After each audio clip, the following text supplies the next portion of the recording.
Welcome to the Business Building Blocks podcast, where we talk about struggles and celebrations that leaders and entrepreneurs experience on their journey to success. I'm your host, Kristina, and I'm passionate about helping you achieve massive amounts of success at work and at home. We'll talk about all things people and organizational wellness, share relatable stories, and feature insightful guests because quality people and processes are at the heart of every success story. Ready to learn, grow, and have fun? Let's dive in.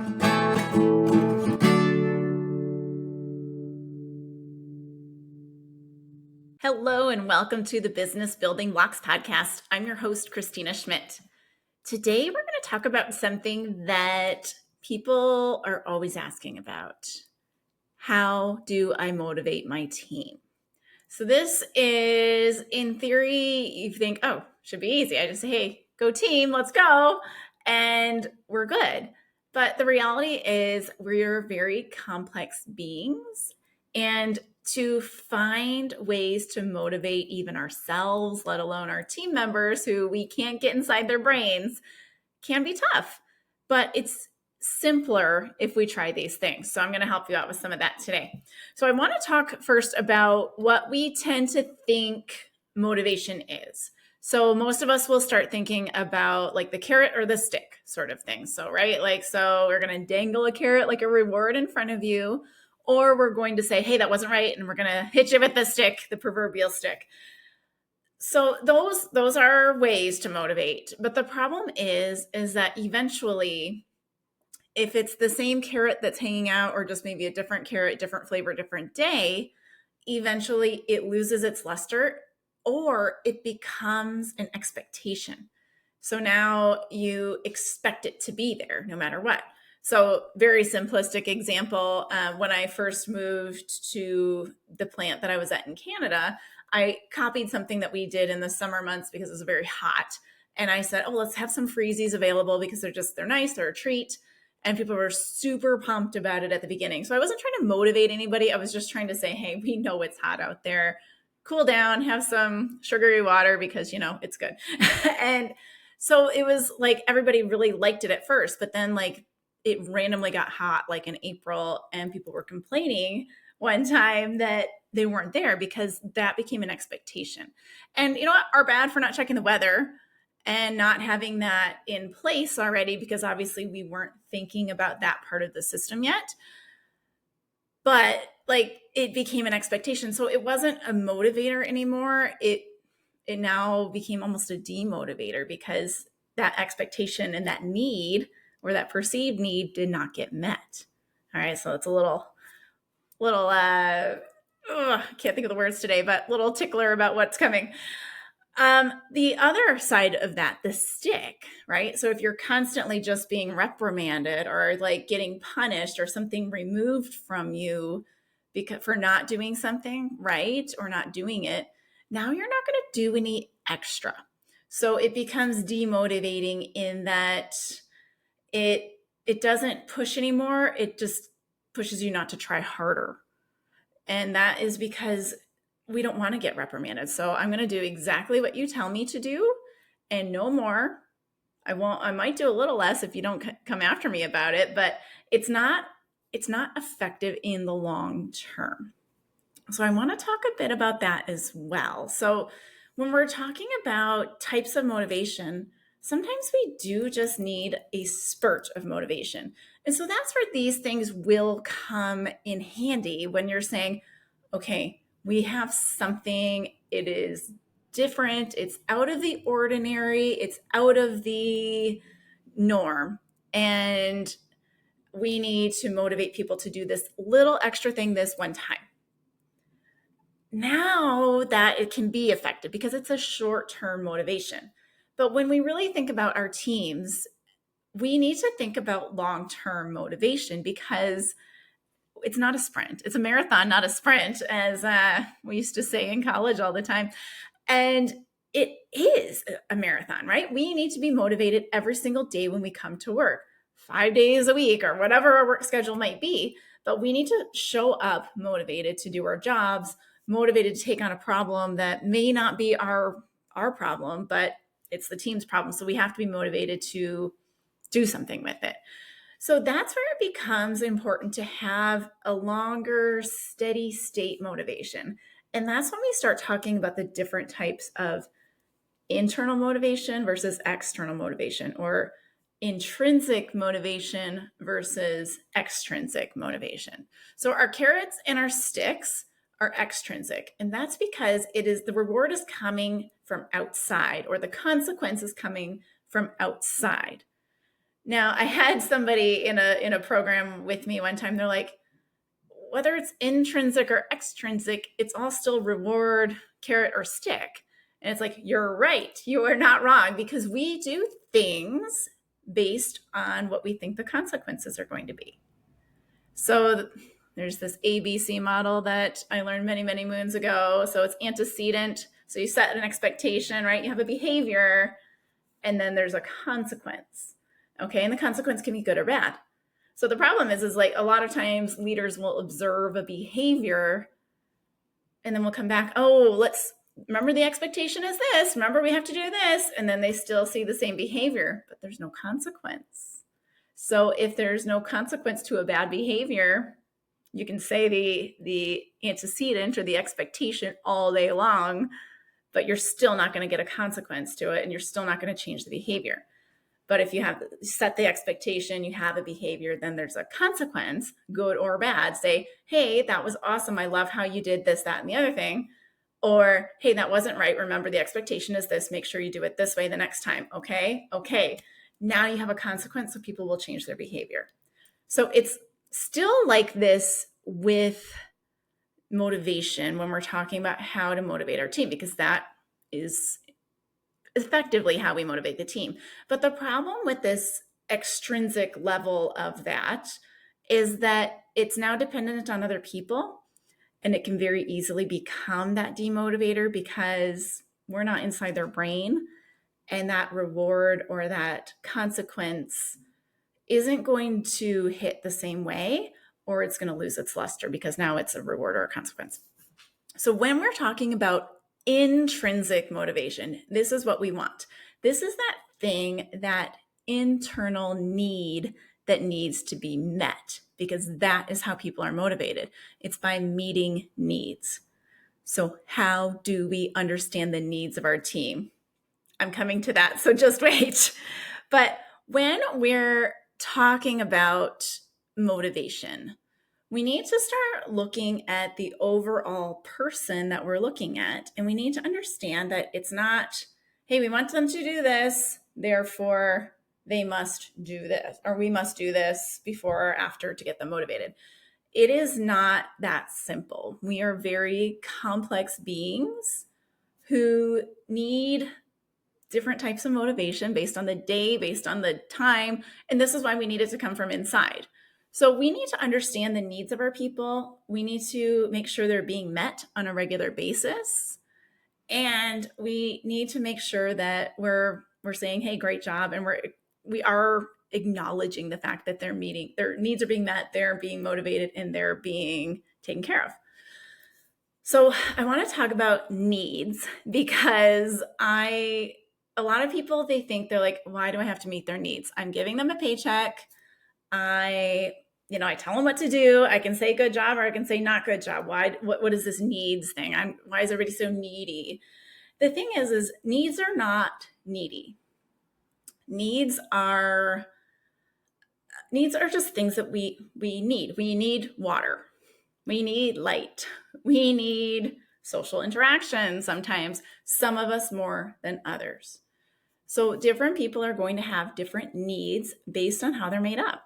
So we talk a bit about this in Working Genius. So we talk about how we are all made somewhat differently, and we possess two things that we are intrinsically made to do in this world. So those are our geniuses.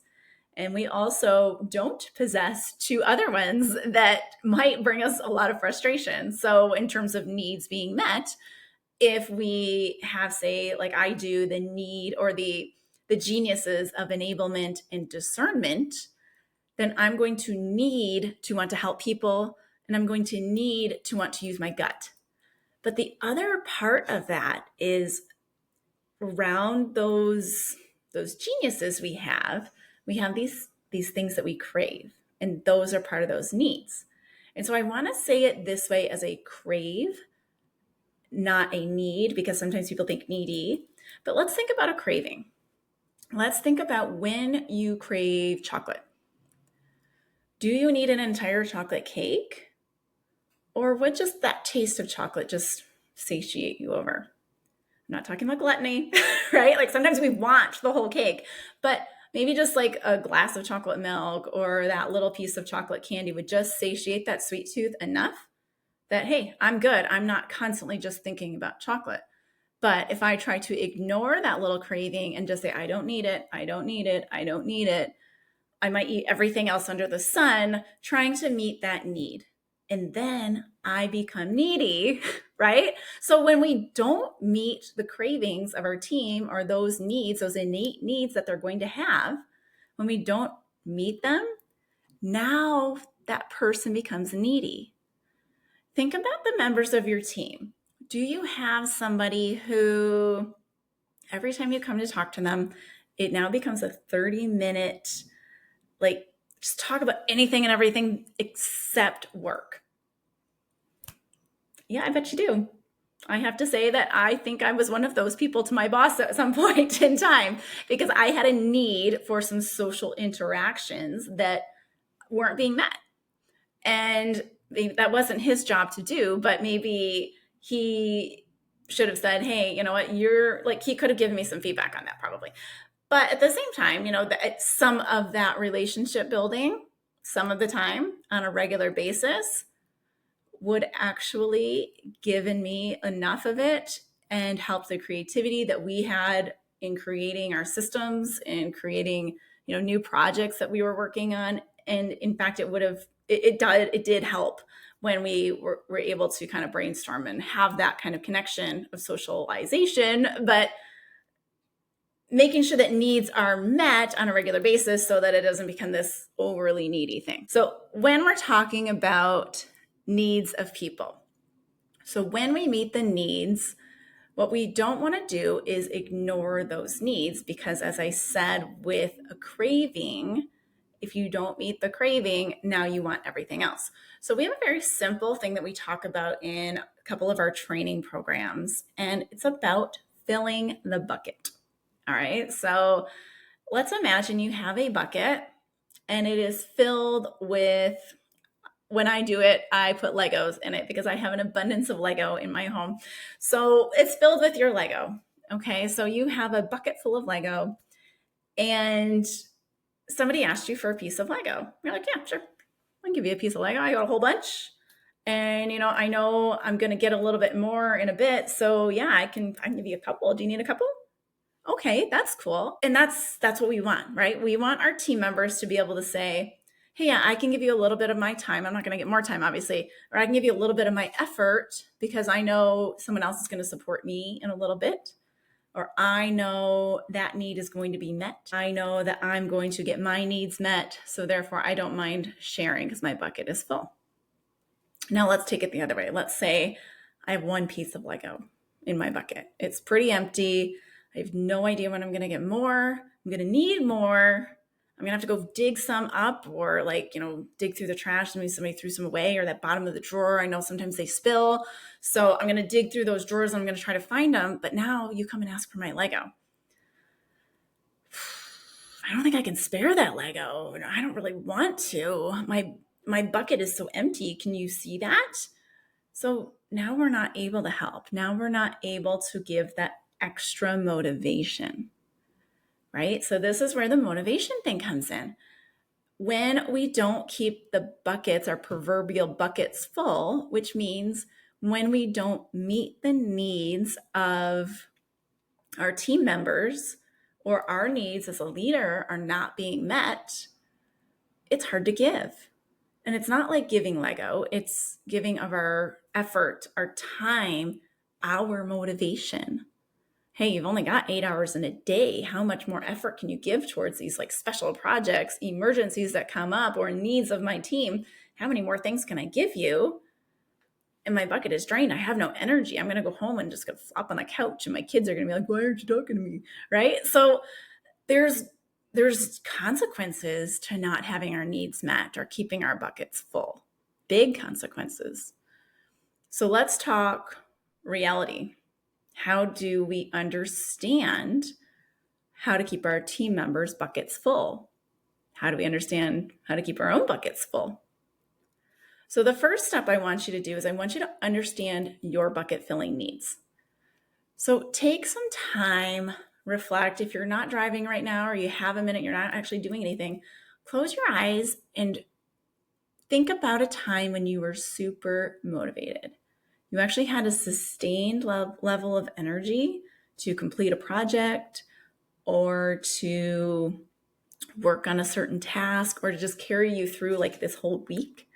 Like, what was happening around you? What sort of things were you getting and or maybe not getting, right? Sometimes things drain us very fast. So what sort of things were you doing and what sort of things were you getting? So after you take some time to look at that, make sure you're considering what type of work you're doing. Make sure you're considering your work environment.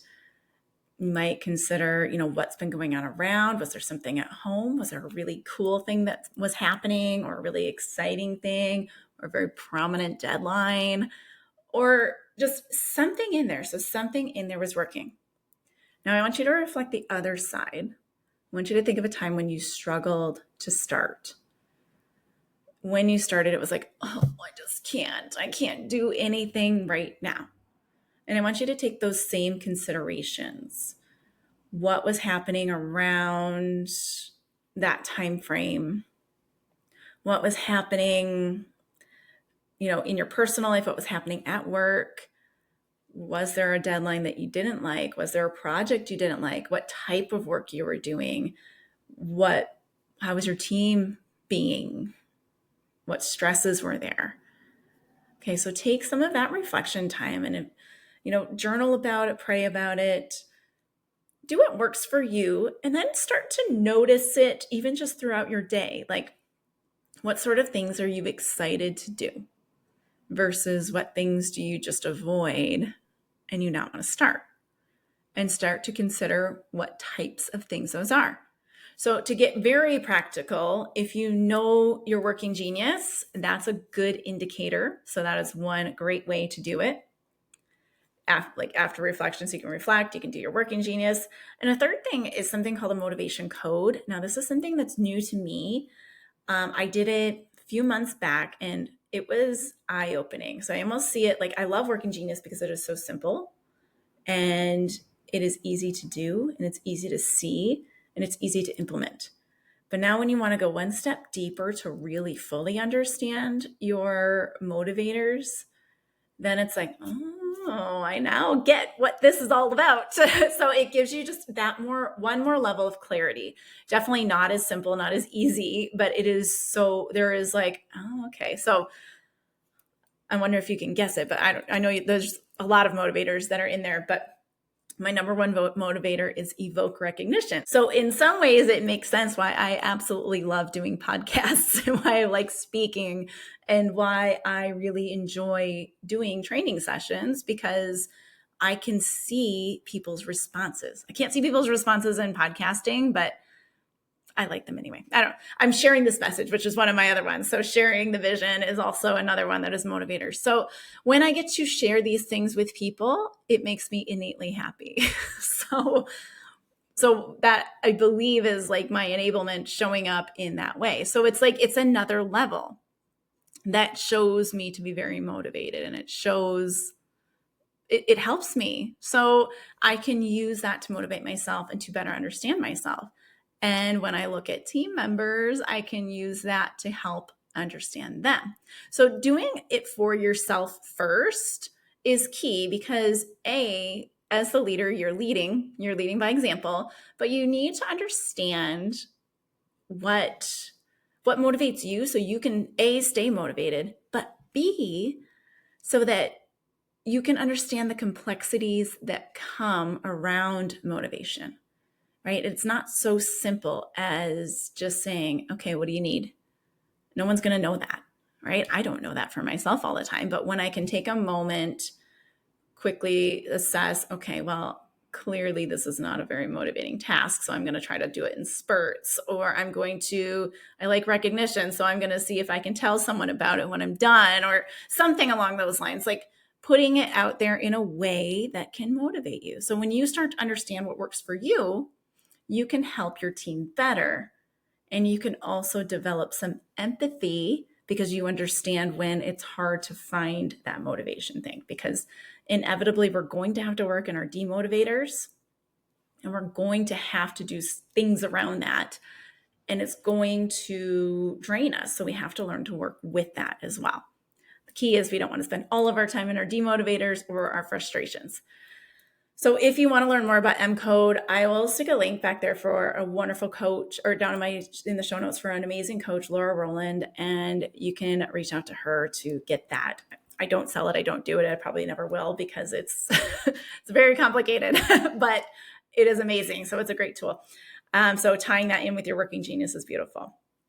So the second thing that I would like you to do for understanding how to motivate your team is to start holding one-on-ones with them.